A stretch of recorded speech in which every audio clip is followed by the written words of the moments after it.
Тази вечер за първи път ще направим нещо, което е извън формата на предаването. Искам да влезем в другата тема и тя е много важна. Този сценарий не ми трябва вече. От тук нататък е ясно. Не искам повече.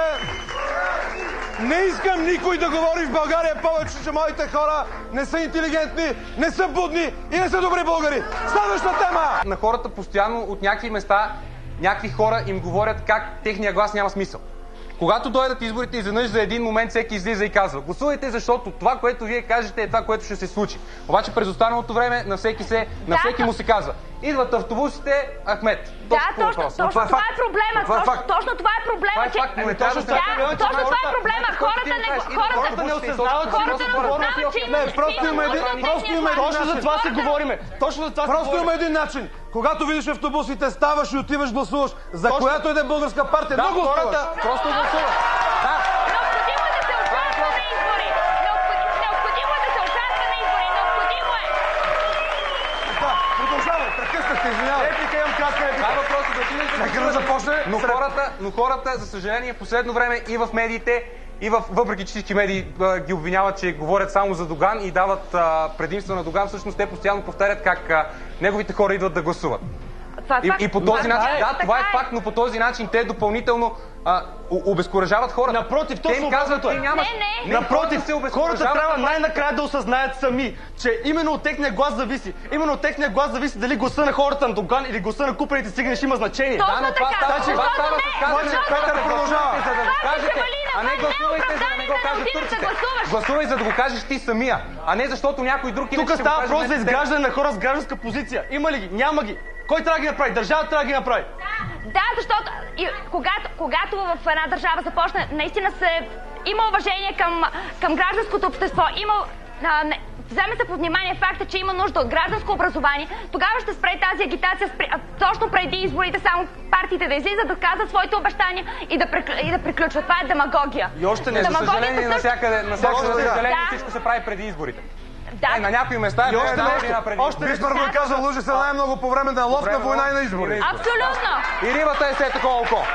Но, ако има будно гражданско общество, това до някаква степен може да се намали и влиянието на демагогията също може да бъде отслабено. Всичко може да стане. Как да се намали, Таня? Как да стане това? Когато има активно гражданско общество, когато хората не се страхуват да заявят своята позиция и когато не се оправдават с Тоест искаш да кажеш, когато ние вземем нашата съдба в нашите ръце. Точно така.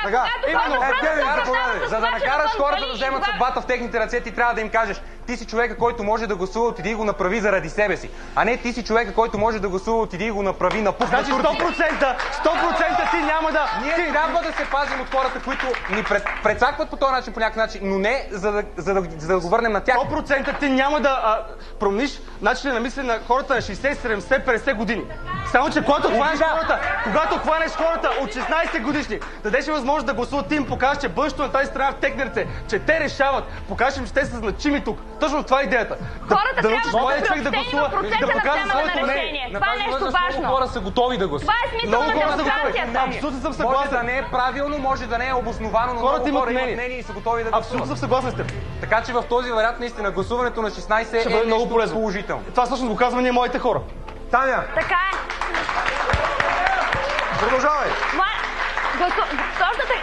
Има смисъл от това. Младите хора трябва да бъдат приобщени в процеса на вземане на решение. Трябва да им се покаже, че наистина от техния глас има значение. Че те са личности, че те могат да заявят своята позиция. Че тази страна е тяхна, че тя е за тях. Когато един млад човек разбере, че някой се интересува наистина от неговото мнение. Те го вярват. Не, те не го вярват. Те го вярват. Човек, когато е млад, е непоправим оптимист и вярва в големи глупости. Затова... Но проблема в случая е точно начина, по който се опитват медиите и политиците и всички останали да втълпят да се гласуват. Те не го правят по правилния начин. Те нагнетяват в главите на хората, които вярват в себе си и в това, че те имат думата, нагнетяват техните глави, че едни хора идват от някъде и гласуват. Или едни хора седят отгоре и казват: ти си гласувал, мен това не ме интересува, аз съм решил, че този и този ще управлява. Това се случва. Човек, това се случва. Как променяме това? Добре, как променяме това? Отговарям. Петър. Само моето мнение може да прозвучи малко странно за човек на 19 години, може да прозвучи малко крайно, но според мен толкова стар, толкова стар, да. единственото решение на този проблем в момента и на всичките проблеми с купуването на гласове, с автобусите и така нататък е задължителното гласуване. Абсолютно подкрепям. Задължителното гласуване само по себе си ни напомня до някаква степен, обаче за едно време, в което са гласували 99% от хората. Не е вярно, човек. При задължително гласуване дори 10% се скъсват бюлетините. Дори 10%, което са 6 000 до 6 милиона избирателен корпус. Няма да са 70%, нали? 20% да са.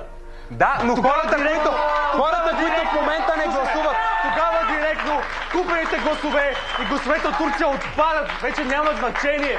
При 70% избирателна активност гласовете от Турция няма значение. Купените гласове няма значение. Край, това е. Решава хората, които не гласуват на изборите, не гласуват, защото те не вярват на никого. Защото ги мързи от тия дурните. Не, защото ги мързи, защото се оправдава, че навън вали.